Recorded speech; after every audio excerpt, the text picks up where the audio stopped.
जय हिंद दोस्तों, मेरा नाम है रविंद्र पटेल। आप सभी का हमारे YouTube चैनल पर स्वागत है।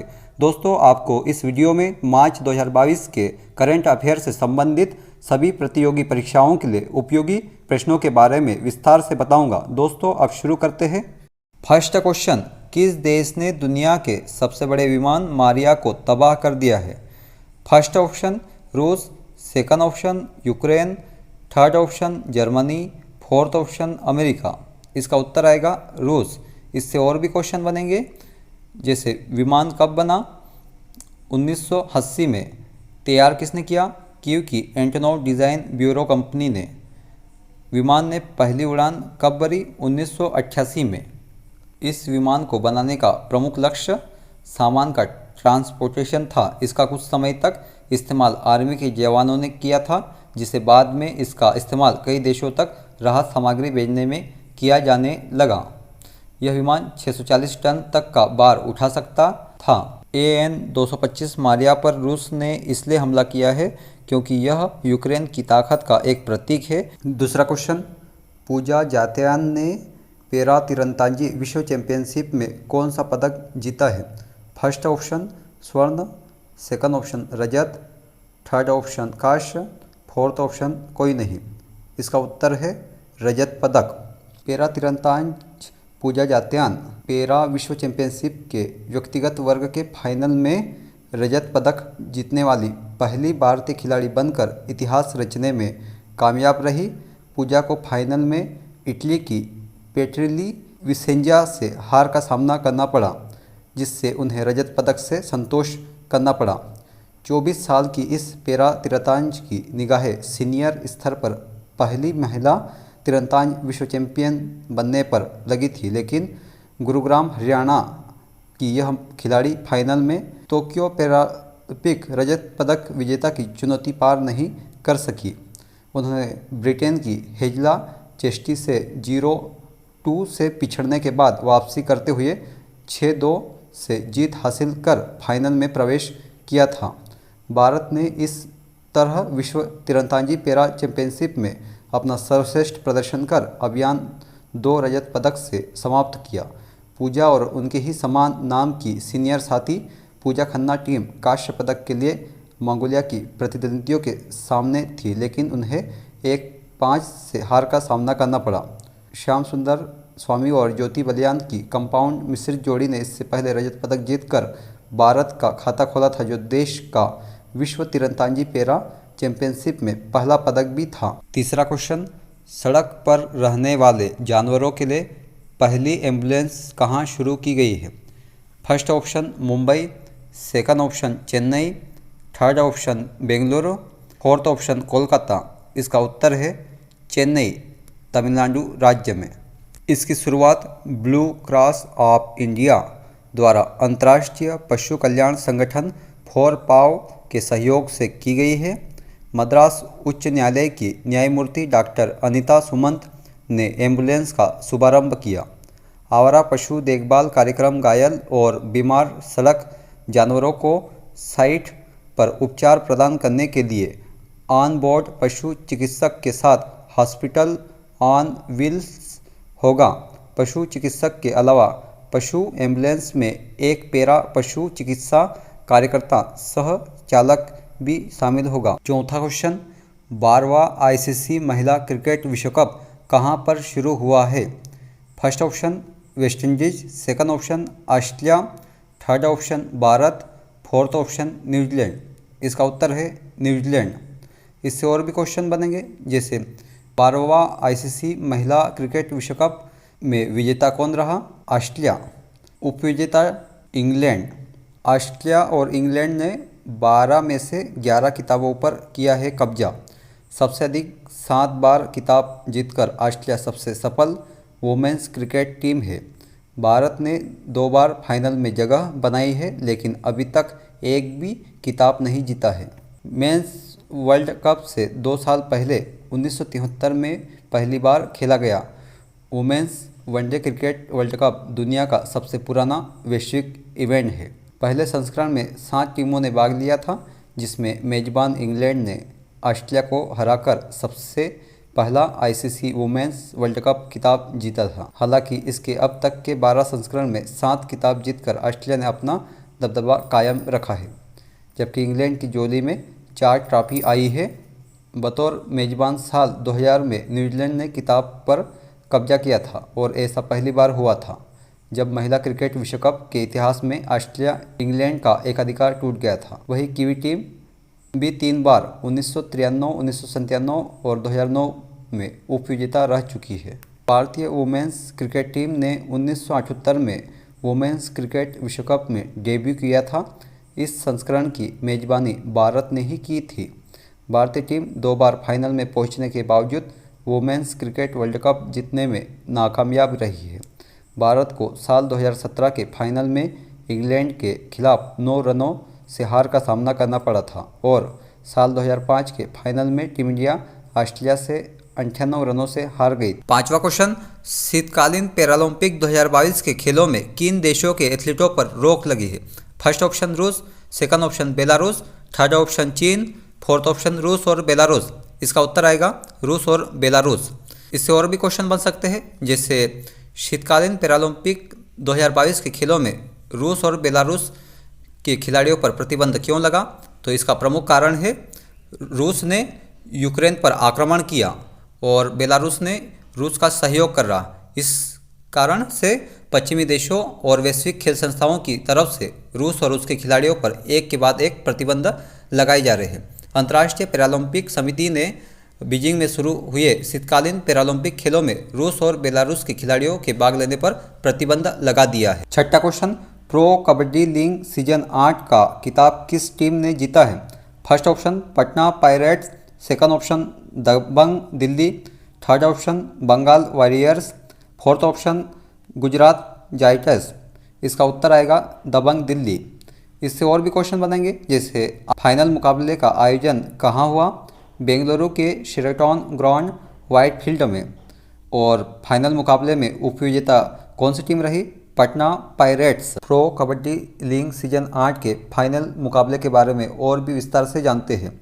फाइनल मुकाबले में हरफन मौला विजय 14 अंक और रेडर नवीन कुमार 13 अंक के शानदार खेल के दम पर दिल्ली ने 3 बार की चैंपियन पटना पायरेट्स को 37-36 से हराया।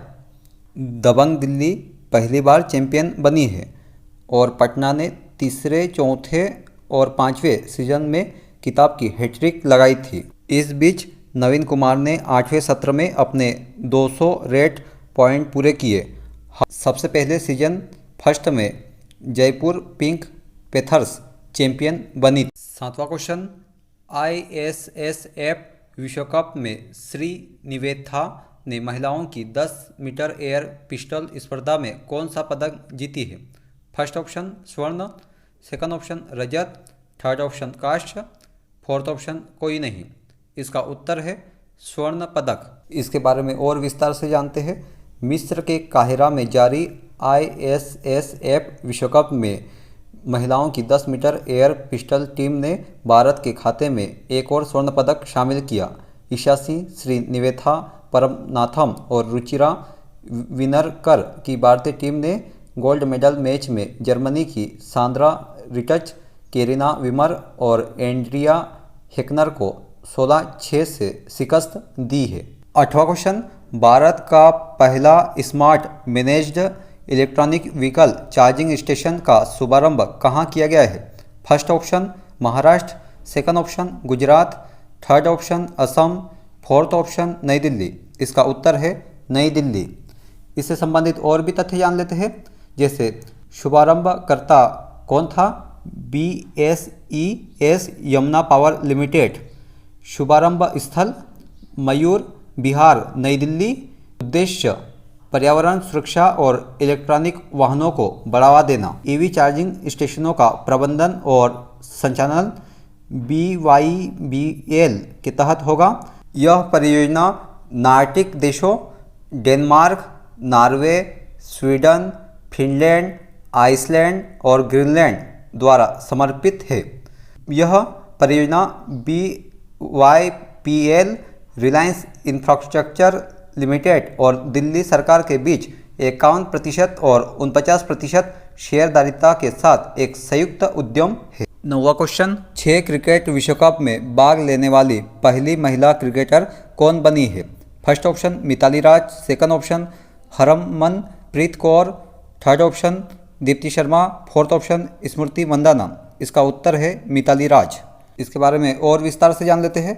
मिताली राज 2022 से पहले 2000, 2005, 2009, 2013 और 2017 महिला वर्ल्ड कप में हिस्सा ले चुकी है। मिताली राज बेशक दुनिया की पहली ऐसी महिला खिलाड़ी बनी जिन्होंने 6 महिला वर्ल्ड कप में हिस्सा लिया। तो वहीं पुरुष खिलाड़ियों में सचिन तेंदुलकर और पाकिस्तान के Javed Miandad 6 one day world cup खेल चुके हैं। मिताली राज ने एक साथ डेबी हॉकले और कार्लोट एडवर्ड्स का रिकॉर्ड तोड़ दिया, जिन्होंने 5 महिला वर्ल्ड कप खेले थे। वहीं जुलन गोस्वामी और कैथरीन ब्रट का भी यह 5वां महिला वर्ल्ड कप टूर्नामेंट है। मिताली राज 2 बार भारतीय टीम के लिए महिला विश्व कप का फाइनल खेल चुके हैं, लेकिन अब तक अपनी टीम को विजेता नहीं बना पाई है। 10वां क्वेश्चन, मोबाइल वर्ल्ड कांग्रेस 2022 का आयोजन कहाँ हुआ है? First option Barcelona, second option Belarus, third option Britain, fourth option Germany. इसका उत्तर है बार्सिलोना। इसे और भी विस्तार से जानते हैं। Global system for mobile communications association GSMA ने 2022 मोबाइल वर्ल्ड कांग्रेस का आयोजन किया है, जो 28 फरवरी से 3 मार्च तक बार्सिलोना स्पेन में हुआ था। 5G पर ध्यान केंद्रित करना और देशों और अर्थव्यवस्थाओं को लाभान्वित करने के लिए इसकी क्षमता को अधिकतम करना इस वर्ष MWC का केंद्र बिंदु है, जो रूस और यूक्रेन के बीच चल रहे युद्ध के बीच हो रहा है। GSMA की स्थापना कब हुई? 1995 में। GSMA का मुख्यालय कहाँ पर है? London, United kingdom. GSMA का अध्यक्ष कौन है? Stephen Richard. 11वां क्वेश्चन, माइक्रोसॉफ्ट कौन से शहर में भारत का सबसे बड़ा डेटा सेंटर क्षेत्र स्थापित करेगा? First option Kolkata, second option Hyderabad, third option Chennai, fourth option Mumbai. इसका उत्तर है हैदराबाद। माइक्रोसॉफ्ट के बारे में विस्तार से जान लेते हैं। विश्व की एक जानी मानी बहुराष्ट्रीय कंपनी है जो मुख्यतः संगणक अभियांत्रिकी के क्षेत्र में काम करती है। माइक्रोसॉफ्ट विश्व की सबसे बड़ी सॉफ्टवेयर कंपनी है। इसकी स्थापना 4 अप्रैल 1975 में बिल गेट्स ने की थी। इसका मुख्यालय अमेरिका में रेडमंड, वाशिंगटन में स्थित है। इसका मुख्य उत्पाद विंडोज ऑपरेटिंग सिस्टम है। 12वां क्वेश्चन, दुनिया का सबसे अस्वीकृत देश कौन बना है? First option America, second option Ukraine, third option Poland, fourth option रूस। इसका उत्तर है रूस। इसे विस्तार से जान लेते हैं।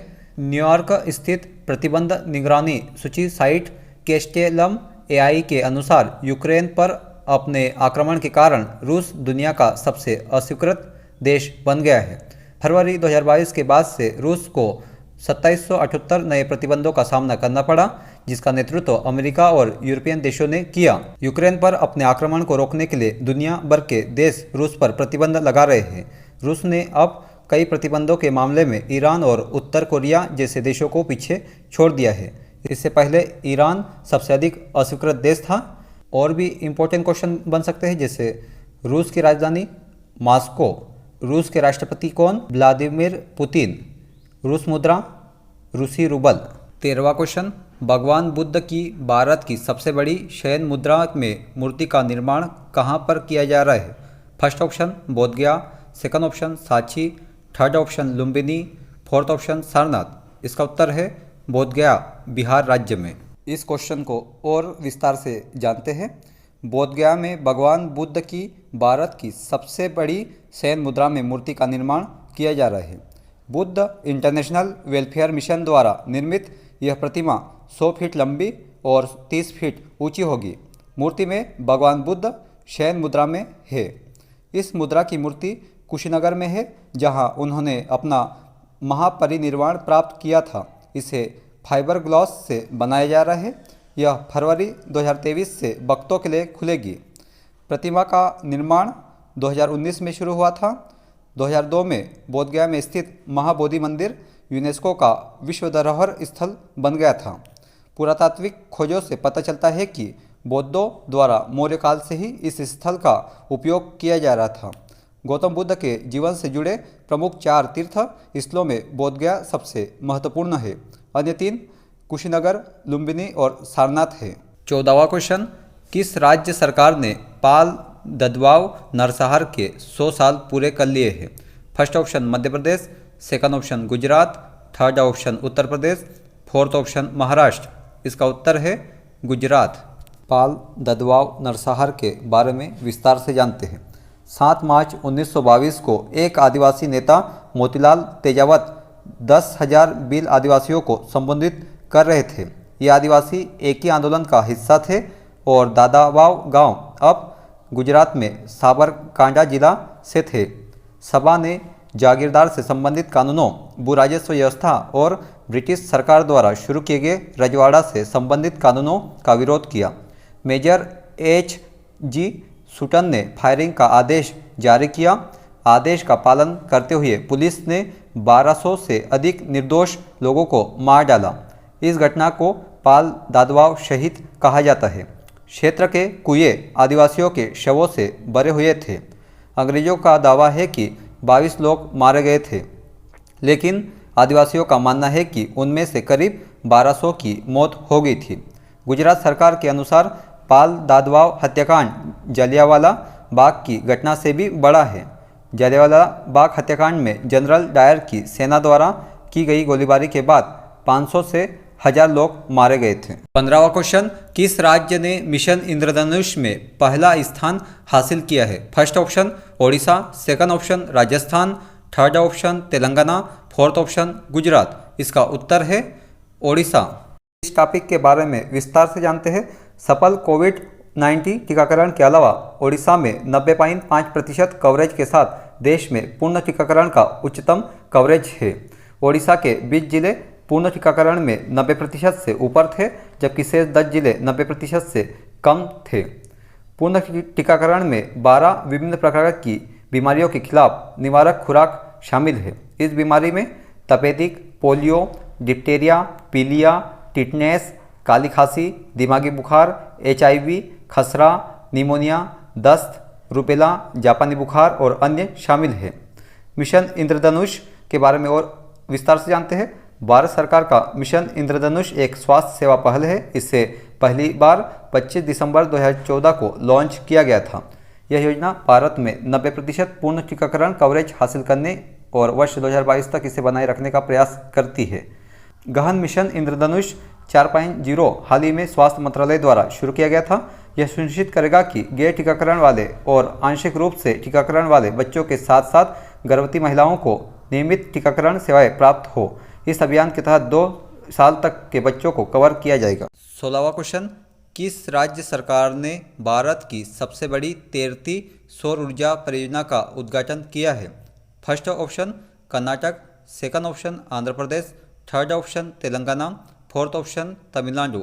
इसका उत्तर आएगा तमिलनाडु। 17वां क्वेश्चन, महिला ODI विश्व कप में संयुक्त रूप से सर्वाधिक विकेट लेने वाली गेंदबाज कौन बन गई है? First option Jhulan Goswami, second option Caron on Hodges, third option Renuka Singh, fourth option Poonam Yadav. इसका उत्तर है जुलन गोस्वामी, भारतीय टीम की प्रमुख गेंदबाज। इस क्वेश्चन के बारे में और भी विस्तार से जान लेते हैं।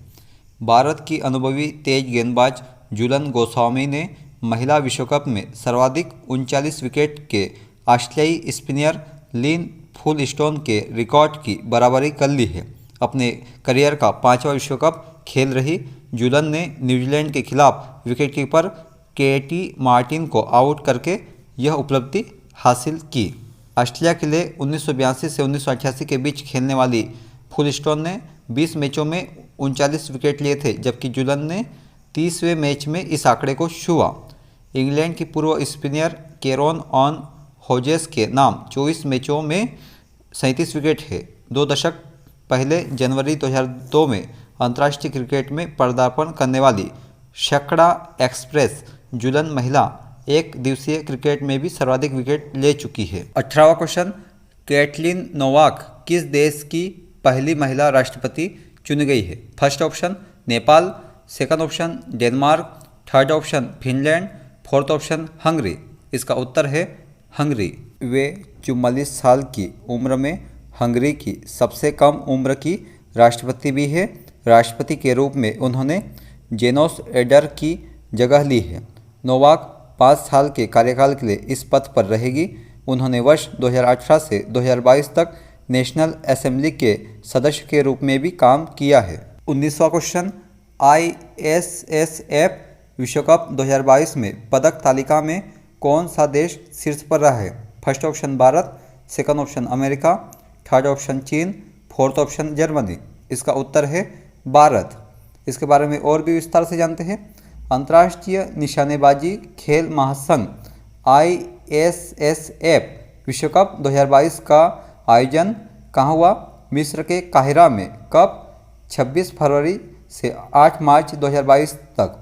भारत ने इस टूर्नामेंट में कुल 7 पदक जीते, जिसमें 4 स्वर्ण, 2 रजत और 1 कांस्य पदक प्राप्त कर पहला स्थान रहा था, जबकि दूसरे स्थान पर नॉर्वे रहा था और उसने 6 पदक जीते, जिसमें 3 स्वर्ण, 1 रजत और 2 कांस्य शामिल थे।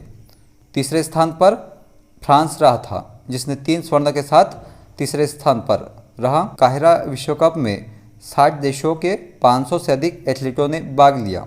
इस टूर्नामेंट में 22 देशों ने मेडल जीते। भारत का प्रदर्शन भी देखते हैं। पहला स्वर्ण पदक किसने जीता? सौरभ चौधरी ने। उन्होंने पुरुषों की 10 मीटर एयर पिस्टल स्वर्ण पदक मैच में जर्मनी के माइकल शॉल्ट को 16-6 के स्कोर से हराया। 20वां क्वेश्चन, किस IIT ने परम गंगा सुपर कंप्यूटर स्थापित किया है? First option IIT Delhi, second option IIT Roorkee, third option IIT Indore, fourth option IIT Madras. इसका उत्तर है IIT रुड़की। IIT रुड़की को मूल रूप से रुड़की विश्वविद्यालय और Thomas college of civil engineering के रूप में जाना जाता था। इसके बारे में विस्तार से जानते हैं। IIT रुड़की में made in India PETA scale super computer परम गंगा को इंस्टॉल किया गया है। IIT रुड़की के बोर्ड ऑफ गवर्नेंस के चेयरमैन BVR मोहन रेड्डी ने इंस्टीट्यूट में परम गंगा को इंस्टॉल किया। इसकी super computing capacity 1.66 flops PETA floating point operations प्रति सेकंड है। परम गंगा को नेशनल सुपर कंप्यूटिंग मिशन के तहत तैयार किया गया है। पिछले महीने इंडियन इंस्टीट्यूट ऑफ साइंस ने सुपर कंप्यूटर परम प्रवेक को इंस्टॉल किया था। यह देश का सबसे पावरफुल सुपर कंप्यूटर है, जिसमें 3.3 पेटाफ्लॉप्स की सुपर कंप्यूटिंग कैपेसिटी है। इस सुपर कंप्यूटर का मकसद IIT रुड़की और इसके आसपास के एजुकेशन इंस्टीट्यूट की यूजर कम्युनिटी को कंप्यूटेशनल पावर देना है। यह department of science and technology और इलेक्ट्रॉनिक्स व सूचना प्रौद्योगिकी मंत्रालय ने मिलकर बनाया है। 21वां क्वेश्चन, शिक्षा मंत्रालय ने किसके सहयोग से कन्या शिक्षा प्रवेश उत्सव अभियान लॉन्च किया है? इसका उत्तर है यूनिसेफ। महिला और बाल विकास मंत्रालय द्वारा शिक्षा मंत्रालय और संयुक्त राष्ट्र बाल कोष यूनिसेफ के सहयोग से कन्या शिक्षा प्रवेश उत्सव अभियान शुरू किया गया है। इसका उद्देश्य स्कूल न जाने वाली भारतीय लड़कियों को औपचारिक शिक्षा और कौशल प्रणाली में फिर से वापस लाना है। 22वां क्वेश्चन, भारत का पहला यूनिकॉर्न स्पोर्ट्स इंटरप्राइज कौन बन गया है? इसका उत्तर है Chennai super Kings. Chennai super king बनी भारत की पहली खेल यूनिकॉर्न, क्योंकि इसकी कुल मूल्य 7600 करोड़ से भी ज़्यादा है, जिसकी वजह से यह एक यूनिकॉर्न बन गई है। यूनिकॉर्न वह कंपनी बनती है जिसकी कुल मूल्य 7500 करोड़ या 1 अरब डॉलर से ज़्यादा हो। CSK को इस स्तर तक पहुंचाने के पीछे कप्तान महेंद्र सिंह धोनी का बहुत बड़ा हाथ है। अब यह हाथ भारतीय अर्थव्यवस्था में यूनिकॉर्न के रूप में सहयोग कर रहे हैं। भारत कोशिश कर रहा है कि जल्द से जल्द हमारे पास 150 यूनिकॉर्न हो, क्योंकि हम अपने पड़ोसी देश चीन को टक्कर देना चाहते हैं। चीन के पास इस समय 300 के करीब यूनिकॉर्न है। CSK की मदद से आज भारत के पास 81 यूनिकॉर्न है। कहा यह भी जा रहा है कि IPL ही भारत को 6 से 7 यूनिकॉर्न दे देगा। 23वां क्वेश्चन, किस राज्य सरकार ने पहली बार बाल बजट पेश किया है? इसका उत्तर है मध्य प्रदेश। मध्य प्रदेश सरकार ने पहली बार अपनी वार्षिक वित्तीय योजना के हिस्से के रूप में बाल बजट पेश किया। सरकार ने 220 योजनाओं के लिए 57,803 करोड़ रुपए आवंटित किए हैं, जिन्हें 18 वर्ष से कम आयु के बच्चों के लिए शिक्षा सहित 17 विभागों के तहत लागू किया जाएगा। मध्य प्रदेश सरकार ने वित्तीय वर्ष 2022 से 23 के लिए अपना बजट पेश किया। 24वां क्वेश्चन, किसके द्वारा अनुवादित हिंदी उपन्यास टॉम्ब ऑफ सेट अंतर्राष्ट्रीय बुकर पुरस्कार के लिए नामांकित हुआ है? इसका उत्तर है गीतांजलि श्री। इस क्वेश्चन के बारे में और भी विस्तार से जान लेते हैं। भारतीय लेखिका गीतांजलि श्री और अमेरिकी अनुवादक डेजी रॉकवेल ने टॉम्ब ऑफ सेट के लिए अंतर्राष्ट्रीय बुकर पुरस्कार जीता। मूल रूप से हिंदी में लिखी गई यह हाई प्रोफाइल पुरस्कार जीतने वाली किसी भी भारतीय भाषा की पहली पुस्तक है जो दुनिया भर के उन उपन्यासों को मान्यता देती है जिनका अंग्रेजी में अनुवाद किया गया है। 50,000 पाउंड की पुरस्कार राशि को नई दिल्ली की श्री और रॉकवेल के बीच विभाजित किया जाएगा, जो वर्मोंट में रहते हैं। 25वां क्वेश्चन, चर्चा में रहा पठड़ेथन मंदिर किस राज्य केंद्र शासित प्रदेश में है? इसका उत्तर है जम्मू कश्मीर। पठड़ेथन मंदिर बादामी बाग, श्रीनगर, जम्मू और कश्मीर में स्थित एक 8वीं शताब्दी का विरासत स्थल है। भारतीय सेना के चिनार कोर ने हाल ही में इस स्थल का कायाकल्प किया है। इस संबंध में यूनिट को संस्कृति मंत्रालय के राष्ट्रीय स्मारक प्राधिकरण द्वारा मान्यता दी गई है। 26वां क्वेश्चन, किस बैंक ने ग्रीन डिपॉजिट प्रोग्राम शुरू किया है? इसका उत्तर है DBS bank of India. DBS bank of India ने कॉरपोरेट ग्राहकों के लिए अपने ग्रीन डिपॉजिट प्रोग्राम को लॉन्च करने की घोषणा की है, जो कंपनियों को पर्यावरण के अनुकूल परियोजनाओं या रास्ते का समर्थन करने का एक आसान तरीका प्रदान करता है।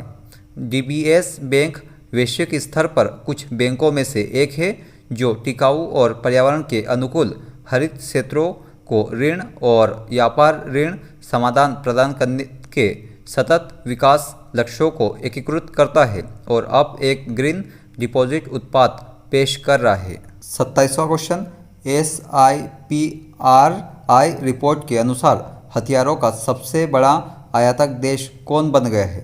इसका उत्तर है भारत। हाल ही में वैश्विक संस्था Stockholm international peace research institute SIPRI द्वारा जारी रिपोर्ट के मुताबिक हथियारों और रक्षा उपकरणों के उत्पादन में आत्मनिर्भर नहीं होने से भारत विश्व का सबसे बड़ा हथियार आयातक बनकर उभरा है। रिपोर्ट के मुताबिक पिछले 5 वर्षों में भारत के हथियार और रक्षा उपकरणों के आयात में 24% तक की वृद्धि देखने को मिली है। SIPRI क्या है?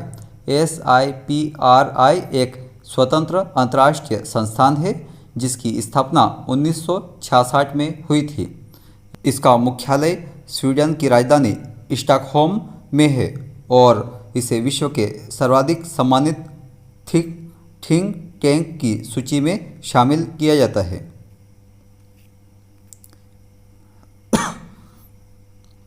शीर्ष आयातक देश भारत के बाद सर्वाधिक हथियार आयात करने वाले देशों की सूची में सऊदी अरब 10%, मिस्र 4.5%, संयुक्त अरब अमीरात 4.4%, उसके बाद चीन और ऑस्ट्रेलिया का स्थान है। 28वां क्वेश्चन, भारत ने अपने दूतावास को यूक्रेन से किस देश में अस्थायी रूप से शिफ्ट किया है? इसका उत्तर है पोलैंड। भारत ने अपने दूतावास को अस्थायी तौर पर यूक्रेन से पोलैंड स्थानांतरित करने का निर्णय लिया है। यह फैसला युद्धग्रस्त यूक्रेन में बिगड़ते सुरक्षा हालात को देखते हुए लिया गया है।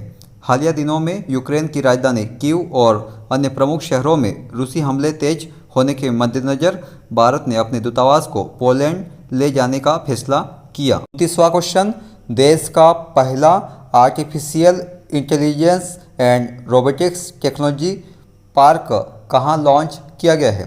इसका उत्तर है बेंगलुरु, कर्नाटक में लॉन्च किया गया था। यह भारतीय विज्ञान संस्थान बेंगलुरु द्वारा स्थापित एक गैर लाभकारी फाउंडेशन द्वारा प्रचारित किया जाता है, जिसमें राज्य और केंद्र सरकारों से 230 करोड़ रुपए की पूंजी होती है। 30वां क्वेश्चन, भारत का पहला वर्ल्ड पीस सेंटर कहाँ स्थापित होगा? इसका उत्तर है गुरुग्राम, हरियाणा। शांति के राजदूत प्रख्यात जैनाचार्य डॉक्टर लोकेश जी द्वारा स्थापित अहिंसा विश्व भारती संगठन हरियाणा के गुरुग्राम में भारत का पहला विश्व शांति केंद्र स्थापित करेगा। 31वां क्वेश्चन, किस देश ने इंस्टाग्राम की जगह राजग्राम लॉन्च किया है? इसका उत्तर है रूस। इसे और भी विस्तार से जान लेते हैं। रूस ने मार्च 2022 को इंस्टाग्राम की जगह राजग्राम लॉन्च करने का फैसला किया है। राजग्राम के रंगों और लेआउट में इंस्टाग्राम से प्रबल समानता होगी। राजग्राम की वेबसाइट का दावा है कि ऐप में कुछ कंटेंट के लिए क्राउड फंडिंग और पेड एक्सेस जैसे अतिरिक्त फीचर होंगे। फेसबुक के इंस्टाग्राम को रूस में ब्लॉक कर दिया गया है। रूस के बारे में और जानते हैं, जैसे इसकी राजधानी कौन सी है? मॉस्को, मुद्रा रूसी रूबल, राष्ट्रपति Vladimir Putin. 32वां question, Mahatma Gandhi green triangle का अनावरण कहाँ किया गया है? इसका उत्तर है मेडागास्कर। इस क्वेश्चन को विस्तार से देखते हैं। 16 मार्च को मेडागास्कर की राजधानी एटानानारिवो में महात्मा गांधी के नाम पर एक ग्रीन ट्रायंगल का उद्घाटन किया गया। ग्रीन ट्रायंगल का उद्घाटन भारत की स्वतंत्रता के 75वें वर्ष के उपलक्ष्य में आज़ादी का अमृत महोत्सव के एक भाग के रूप में किया गया। इसका उद्घाटन एटानानारिवो की मेयर नेना एंड्रियोटी टोहेना और मेडागास्कर में भारत के राजदूत अभय कुमार ने एक विशेष समारोह में संयुक्त रूप से किया। उन्होंने एंटानारिवो के मेयर को गांधी पर डाक टिकट भी भेंट किया। ये डाक टिकट 2019 में मालगासी पोस्ट द्वारा गांधी की 150वीं जयंती मनाने के लिए जारी किए गए थे। और भी इससे संबंधित फैक्ट देख लेते हैं, जिसे सत्याग्रह।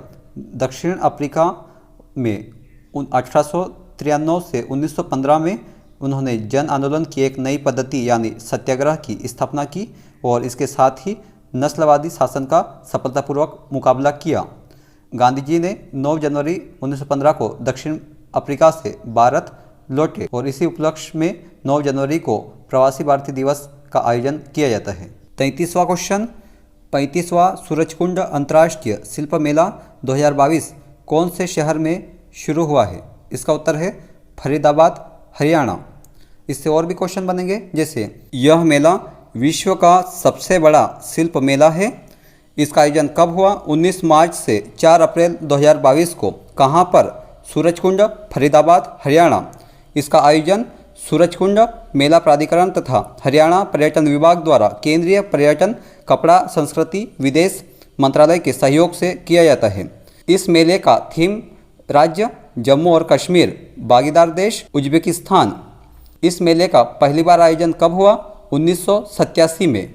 हरियाणा के राज्यपाल बंडारू दत्तात्रेय और हरियाणा के मुख्यमंत्री मनोहर लाल खट्टर ने इस मेले का उद्घाटन किया था।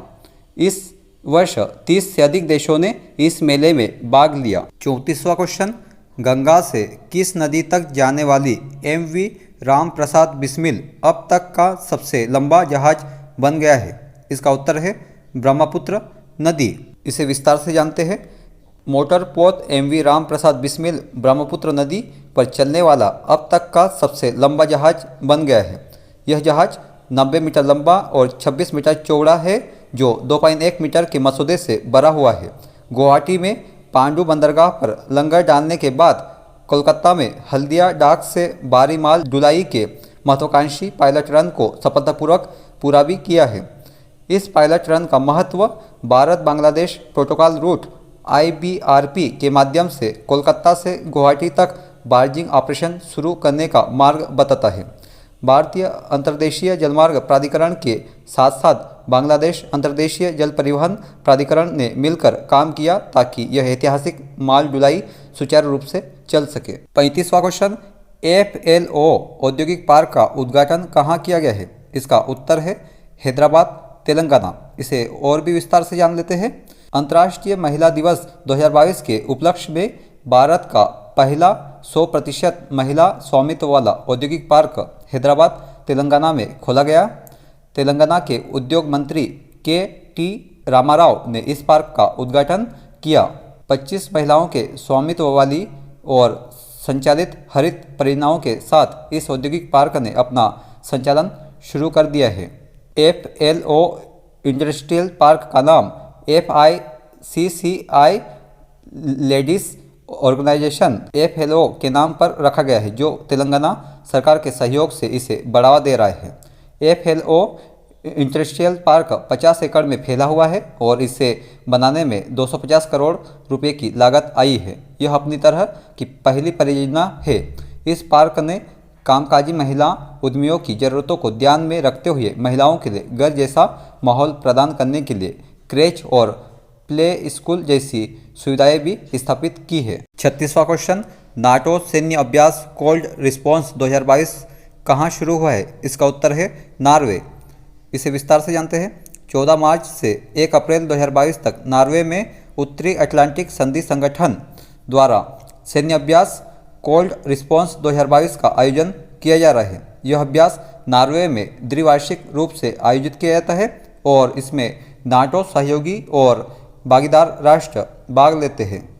इस अभ्यास में 27 देशों के 220 विमान, 30,000 सैनिक और 50 से अधिक जहाज भाग ले रहे हैं। अभ्यास का उद्देश्य, यह अभ्यास नाटो के सहयोग और सैन्य क्षमता में सुधार के उद्देश्य से 2006 से द्विवार्षिक रूप से आयोजित किया जा रहा है। यह अभ्यास युद्ध के माहौल में आयोजित किया जाता है, जो ठंडे मौसम और उबड़ खाबड़ इलाके के साथ कठोर आर्कटिक सेटिंग को चित्रित करता है। 37वां क्वेश्चन, ड्रोन आधारित खनिज अन्वेषण के लिए NMDC ने किस IIT के साथ समझौता किया है? इसका उत्तर है IIT खड़गपुर। कौन से राज्य में? पश्चिम बंगाल। इससे संबंधित और भी क्वेश्चन आ सकते हैं, इसलिए कुछ इंपॉर्टेंट फैक्ट भी देख लेते हैं। देश के सबसे बड़े लौह अयस्क उत्पादक NMDC लिमिटेड ने ड्रोन आधारित खनिज अन्वेषण के लिए IIT खड़गपुर के साथ एक समझौता ज्ञापन पर हस्ताक्षर किए हैं।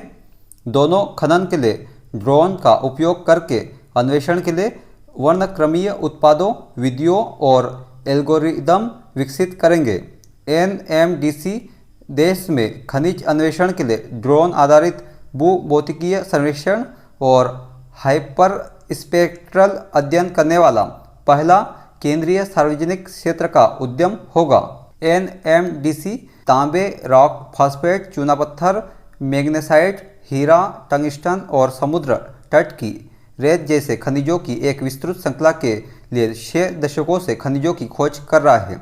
NMDC मध्य प्रदेश में और छत्तीसगढ़ के बेलोदा, बेलमुंडी ब्लॉक में हीरे के लिए विभिन्न खनिजों की खोज कर रहा है। यह मध्य भारतीय हीरा प्रांत में अंतरिक्ष भूभौतिकी का उपयोग करने वाला पहला CPSE भी है और भुवन प्लेटफॉर्म पर डेटा की खोज की ऑनलाइन निगरानी का उपयोग करने वाला पहला है।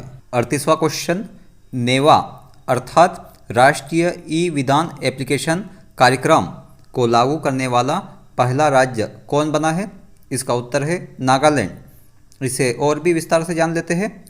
नागालैंड ने पूरी तरह से पेपरलेस होने के लिए राष्ट्रीय ई-विधान एप्लीकेशन नेवा कार्यक्रम को लागू करने वाली देश की पहली विधानसभा बनकर इतिहास रच दिया। नागालैंड विधानसभा सचिवालय ने चल रहे बजट सत्र के बीच 60 सदस्यों की विधानसभा में प्रत्येक टेबल पर एक टैबलेट या ई-बुक अटैच की है। नेशनल ई-विधान एप्लीकेशन नेवा एक मंच के माध्यम से सभी भारतीय राज्यों और संसद के विधायी निकायों को डिजिटलाइज करने की एक प्रणाली है।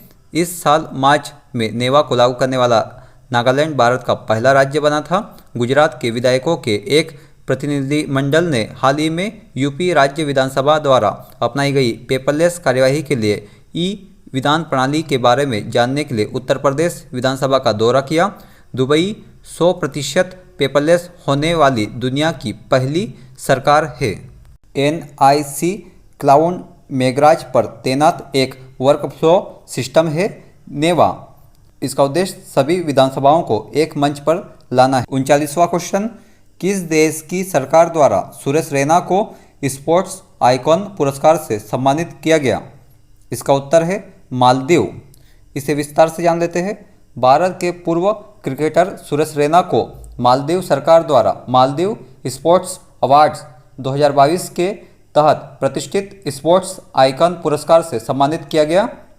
उन्हें रियल मैड्रिड के पूर्व खिलाड़ी रॉबर्ट कार्लोस, जमैका के दावक असाफा पावेल, श्रीलंका के पूर्व कप्तान और क्रिकेटर सनत जयसूर्या और डच फुटबॉल के दिग्गज एडगर डेविड्स सहित 16 अंतर्राष्ट्रीय खिलाड़ियों के साथ नॉमिनेट किया गया था।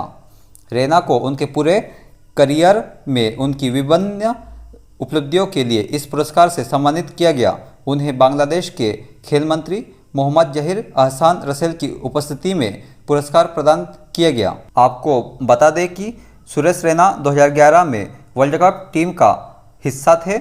इसके अलावा उन्होंने चेन्नई सुपर किंग्स के साथ 4 बार Indian Premier League IPL trophy भी जीती। वह T20 करियर में 6000 और साथ ही 8000 रन बनाने वाले पहले भारतीय खिलाड़ी हैं। IPL में 5000 रन तक पहुंचने वाले भी वे पहले खिलाड़ी हैं। उनके नाम चैंपियन लीग 20 इतिहास में सबसे ज़्यादा अर्धशतक लगाने का रिकॉर्ड भी है। 40वां क्वेश्चन, पाक जल डमरू मध्य को तैरकर पार करने वाली सबसे कम उम्र की महिला तैराक कौन बनी है? इसका उत्तर है GRI। कहाँ की? Mumbai, Maharashtra. Navy children school Mumbai की छात्रा GRI पाक जल डमरू मध्य को तैरकर पार करने वाली विश्व की सबसे कम उम्र की और सबसे तेज महिला तैराक बनी। उन्होंने पाक जल डमरू मध्य में तलाई मन्नार श्रीलंका से धनुषकोटी भारत तक 29 किलोमीटर की दूरी को 13 घंटे 10 मिनट में तैरकर यह उपलब्धि हासिल की है। उन्होंने यह उपलब्धि 13 साल 10 महीने की उम्र में हासिल की है। इससे पहले यह रिकॉर्ड बुला चौधरी के नाम था, जिन्होंने 2004 में 13 घंटे 52 मिनट में यह दूरी तय की थी। और भी इससे इम्पोर्टेंट फैक्ट बन सकते हैं, जैसे वह ऑटिज्म स्पेक्ट्रम डिसऑर्डर से पीड़ित बच्ची है। यह आयोजन Para Swimming Federation of India द्वारा Swimming Federation of India, Sports Development Authority Tamil Nadu और ऑटिज्म सोसाइटी ऑफ इंडिया सहित कई एजेंसियों के सहयोग से किया गया था। गोवा शिपयार्ड लिमिटेड ने इस आयोजन के लिए तैराक को वित्तीय प्रयोजन प्रदान किया। आयोजन के दौरान श्रीलंकाई नौसेना ने श्रीलंकाई जल में खोज और बचाव कवर प्रदान किया, जबकि भारतीय नौसेना और भारतीय तटरक्षक बल ने भारतीय जल में समान सहायता प्रदान की। उन्होंने प्रतिष्ठित प्रधानमंत्री राष्ट्रीय बाल पुरस्कार 2022 से सम्मानित है। 41वां क्वेश्चन, किसने अपना पहला इंडियन सुपर लीग खिताब जीता है? इसका उत्तर है हैदराबाद FC। और उपविजेता टीम कौन रही? Kerala blasters. Indian super league का फाइनल मुकाबला कहां पर आयोजित हुआ? गोवा में। इंडियन सुपर लीग से संबंधित और भी क्वेश्चन बनेंगे, इसलिए इसे विस्तार से देखते हैं। हैदराबाद FC की टीम इंडियन सुपर लीग की नई चैंपियन बन गई है। किताबी मुकाबले में हैदराबाद ने केरल ब्लास्टर्स को शूटआउट में मात दिया। हैदराबाद का यह पहला ISL किताब है। पहले किताब की जीत के हीरो गोलकीपर लक्ष्मीकांत कट्टीमणि रहे। नियमित और अतिरिक्त समय तक दोनों टीमों का स्कोर 1-1 से बराबर था। इसके बाद पेनल्टी शूटआउट का सहारा लिया गया, जिसमें हैदराबाद ने 3-1 से जीत दर्ज की। हैदराबाद के लिए जोआओ विक्टर, खासा कमारा और हलीचरण नारजारी ने गोल दागे, जबकि केरल की तरफ से केवल आयुष अधिकारी ही गोल कर पाए। कट्टीमणि ने 3 गोल बचाकर हैदराबाद की जीत में बड़ा योगदान दिया। तीसरी बार केरल को फाइनल में हार का सामना करना पड़ा। इंडियन सुपर लीग, जिसे हीरो इंडियन सुपर लीग के नाम से भी जाना जाता है, भारतीय व्यावसायिक फुटबॉल लीग है। लीग में पूरे भारत से 11 टीमें खेलती है। यह अगस्त से मई के बीच खेली जाती है और फाइनल्स में श्रृंखला का विजेता घोषित किया जाता है। इसकी स्थापना 2013 में भारत में फुटबॉल को प्रोत्साहित करने व भारतीय फुटबॉल को अंतर्राष्ट्रीय स्तर पर लाने के लिए किया गया था। इस लीग में 2 बार कोलकाता ने एवं 2 बार चेन्नई ने इस लीग का खिताब अपने नाम किया है। 42वां क्वेश्चन, किस राज्य के नरसिंहपेट्टई नागस्वरम को जीआई टैग मिला है? इसका उत्तर है तमिलनाडु। इसे विस्तार से देखते हैं। नरसिंहपेट्टई नागस्वरम को कक्षा 15 के संगीत वाद्य यंत्रों की श्रेणी के तहत भौगोलिक संकेतक टैग प्रदान किया गया है। नरसिंहपेट्टई नागस्वरम एक शास्त्रीय पवन संगीत वाद्य यंत्र है जो पारंपरिक रूप से तमिलनाडु के कुंभकोणम के पास एक गांव में बनाया जाता है। Thanjavur musical instruments workers cooperative cottage industrial society limited की ओर से उत्पादों के जीआई पंजीकरण के लिए तमिलनाडु के नोडल अधिकारी द्वारा जीआई टैग प्राप्त करने के लिए आवेदन दायर किया गया था। नरसिंहपेट्टई नागस्वरम के बारे में, आजकल कलाकारों द्वारा जिस नागस्वरम का उपयोग किया जा रहा है उसका नाम परी नागस्वरम है और वह थिमिरी से भी लंबा है। इस वाद्य यंत्र का एक शरीर है जो आकार में बेलनाकार होता है और सबसे नीचे एक घंटी का आकार लेता है। नागस्वरम का यह रूप मात्रा और स्वर प्रदान करता है। यंत्र की लंबाई 2.5 फीट है। 43वां क्वेश्चन, भारतीय रेलवे के पहले गति शक्ति कार्गो टर्मिनल को कहां पर शुरू किया गया है? इसका उत्तर है थापरनगर, झारखंड। इसे और भी विस्तार से देखते हैं। पूर्वी रेलवे के आसनसोल मंडल में भारतीय रेलवे के पहले गति शक्ति कार्गो टर्मिनल का उद्घाटन किया गया है। इस कार्गो सुविधा से रेलवे की आय में प्रतिमाह लगभग 11 करोड़ रुपए की वृद्धि होने की उम्मीद है। इम्पोर्टेंट फैक्ट, भारतीय रेल के आसनसोल डिवीजन ने गति शक्ति मल्टी मॉडल कार्गो टर्मिनल पर प्रधानमंत्री के गति शक्ति विजन और रेल मंत्रालय की नीति के अनुसार थापरनगर, झारखंड में मेथॉन पावर की एक निजी साइडिंग को सफलतापूर्वक चालू किया है। दिसंबर 2021 में GCD नीति की स्थापना के बाद से यह भारतीय रेलवे द्वारा चालू किया जाने वाला पहला ऐसा टर्मिनल है। 2009 में मेथॉन पावर प्रोजेक्ट शुरू किया गया था और 2011 में बिजली उत्पादन शुरू किया गया था। रेल परिवहन अर्थव्यवस्था के लिए फायदेमंद है क्योंकि यह परिवहन का सबसे अधिक ऊर्जा कुशल और लागत प्रभावी तरीका है। PM गति शक्ति पहल ने रेलवे और सड़कों सहित भारत सरकार के 16 मंत्रालयों और विभागों को एक साथ लाया है। 44वां क्वेश्चन, किस IIT द्वारा बायोडिग्रेडेबल नैनो पार्टिकल विकसित किया है? इसका उत्तर है IIT कानपुर, उत्तर प्रदेश। विस्तार से जानते हैं। भारतीय प्रौद्योगिकी संस्थान IIT कानपुर के शोधकर्ताओं ने एक बायोडिग्रेडेबल नैनो पार्टिकल बनाया है जिसका उपयोग फसलों को बैक्टीरिया और फंगल बीमारियों से बचाने के लिए रासायनिक आधारित कीटनाशकों के विकल्प के रूप में किया जा सकता है।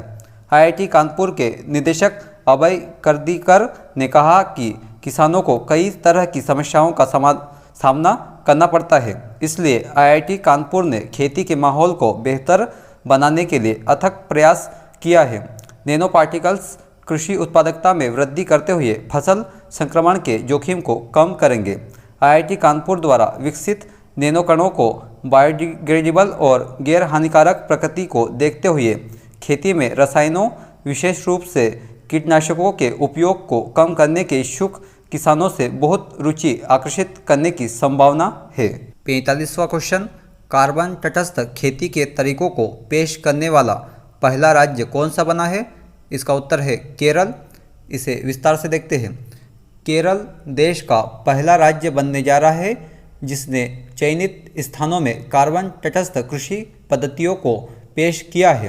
राज्य सरकार ने इस परियोजना के लिए 2022-23 के बजट में 6 करोड़ रुपए आवंटित किए हैं। पहले चरण में 13 फार्मों में कार्बन न्यूट्रल खेती लागू की जाएगी। राज्य अलुवा स्थित राज्य बीज फार्म को कार्बन न्यूट्रल फार्म में परिवर्तित करेगा। दूसरे चरण में सभी 140 विधानसभा क्षेत्रों में मॉडल कार्बन न्यूट्रल फार्म विकसित किए जाएंगे। 46वां क्वेश्चन, फीफा वर्ल्ड कप 2022 को स्पॉन्सर करने वाली पहली भारतीय कंपनी कौन बन गई है? इसका उत्तर है बाइजू। बाइजू पहली भारतीय कंपनी है जिसने किसी विश्व कप की स्पॉन्सरशिप हासिल की है।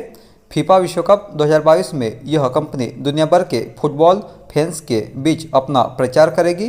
कतर में होने वाले विश्व कप के लिए बाइजू को आधिकारिक तौर पर स्पॉन्सर चुन लिया गया है। शिक्षा से जुड़ी यह कंपनी विश्व कप के दौरान दुनिया भर के फुटबॉल फैंस के बीच खास तरीके से अपना प्रचार करेगी। अपने बहुमुखी प्लान के तहत यह कंपनी कई शिक्षाप्रद मैसेज भी बनाएगी और लोगों के साथ साझा करेगी। 47वां क्वेश्चन, किस मोटर वाहन कंपनी ने नया इलेक्ट्रॉनिक वाहन ब्रांड विडा शुरू किया है? इसका उत्तर है हीरो। इसे विस्तार से देखते हैं। भारत की सबसे बड़ी दो पहिया वाहन निर्माता हीरो मोटोकॉर्प ने यातायात के बदलते माहौल यानी इलेक्ट्रॉनिक वाहनों के लिए एक नया ब्रांड लॉन्च किया है जिसका नाम विडा है। विडा ब्रांड के अंतर्गत हीरो मोटोकॉर्प का पहला इलेक्ट्रॉनिक वाहन 1 जुलाई 2022 को लॉन्च किया जाएगा। इसी तारीख को हीरो मोटोकॉर्प के ससम्मान सेवानिवृत्त चेयरमैन डॉक्टर ब्रजमोहन लाल की जयंती आती है। विडा ब्रांड के पहले मॉडल को हीरो मोटोकॉर्प के चित्तूर प्लांट में तैयार किया जाएगा। वही हीरो का कहना है कि 2022 के अंत तक ये ग्राहकों को मिलना शुरू हो जाएगा। 48वां क्वेश्चन, किसे यूके चिल्ड्रन बुक अवार्ड के लिए चुना गया है? इसका उत्तर है मंजित मान। भारतीय मूल की लेखिका मंजित मान को ब्रिटेन के प्रतिष्ठित योटो कार्नेगी मेडल के लिए उनके बच्चों की किताब द क्रॉसिंग के लिए चुना गया है, जो एक इरिट्रिया शरणार्थी के साथ एक छोटी सी लड़की की दोस्ती की कहानी है। ब्रिटेन की लेखिका, अभिनेत्री, नाटककार और पटकथा लेखक मान को पहले उनके बच्चों के उपन्यास रन रिबेल के लिए पुरस्कार के लिए चुना गया है। द क्रॉसिंग उनका दूसरा उपन्यास है और हाल ही में 2022 कोस्टा चिल्ड्रन बुक अवार्ड जीता है। 49वां क्वेश्चन, भारतीय नौसेना के किस जहाज को प्रतिष्ठित प्रेसिडेंटल कलर से सम्मानित किया गया है? इसका उत्तर है INS वलसुरा। इसके बारे में और भी विस्तार से जानते हैं। भारत के राष्ट्रपति रामनाथ कोविंद ने गुजरात के जामनगर में भारतीय नौसेना के जहाज वलसुरा को प्रतिष्ठित प्रेसिडेंट कलर प्रदान किया है। निशान अधिकारी लेफ्टिनेंट अरुण सिंह संब्याल ने अपनी 80 वर्षों की असाधारण सेवा के लिए यूनिट की ओर से प्रेसिडेंटल कलर प्राप्त किया। INS वलसुरा 5 दिसंबर 1942 को गुजरात के जामनगर में स्थापित भारतीय नौसेना की एक प्रमुख प्रशिक्षण सुविधा है जो torpedo, handling, under water missile और संचालन के क्षेत्र में प्रशिक्षण प्रदान करती है। प्रेसिडेंट कलर के विषय में शांति और युद्ध दोनों में राष्ट्र को प्रदान की गई असाधारण सेवा के सम्मान में एक सैन्य इकाई को प्रेसिडेंट कलर दिया जाता है। 27 मई 1951 को तत्कालीन राष्ट्रपति डॉक्टर राजेंद्र प्रसाद द्वारा प्रेसिडेंट कलर पाने वाली भारतीय नौसेना पहली भारतीय सशस्त्र सेना थी। 50वां क्वेश्चन, यूनेस्को की विश्व धरोहर सूची में किस राज्य का लिविंग रूट ब्रिज शामिल हुआ है? इसका उत्तर है मेघालय। इसे और भी विस्तार से जानते हैं। मेघालय के 70 से अधिक गांवों में लोगों और प्रकृति के बीच सामाजिक, सांस्कृतिक, सामाजिक और वानस्पतिक संबंधों को उजागर करने वाले जिंग किंग जेरी या लिविंग रूट ब्रिज को संयुक्त राष्ट्र शैक्षणिक, वैज्ञानिक और सांस्कृतिक संगठन यूनेस्को विश्व विरासत स्थलों की अस्थायी सूची में शामिल किया गया है। ग्रामीणों ने लगभग 10 से 15 वर्षों की अवधि में जल निकायों के दोनों किनारों पर फिकस इलास्टिका पेड़ को प्रशिक्षित करके जीवित जड़ फूलों को विकसित किया, जहां जड़ें फूल का निर्माण करती है। वर्तमान में राज्य के 72 गांवों में फैले लगभग 100 ज्ञात जीवित रूट ब्रिज है। ग्रामीण, विशेषकर खासी और जयंतिया आदिवासी समुदाय 600 से अधिक वर्षों से इन पुलों का निर्माण और रखरखाव करते हैं। फ्रेंड्स, मार्च 2022 की करंट से संबंधित 50 क्वेश्चन कंप्लीट हो गए। आपको किसी भी क्वेश्चन में कुछ भी डाउट हो तो आप कमेंट कर सकते हैं। और आपको वीडियो पसंद आया है तो आप लाइक, सब्सक्राइब और शेयर ज़रूर करें। और आपके लिए जल्द ही अप्रैल 2022 का करंट अफेयर इस चैनल पर अपलोड होगा। Thank you friends.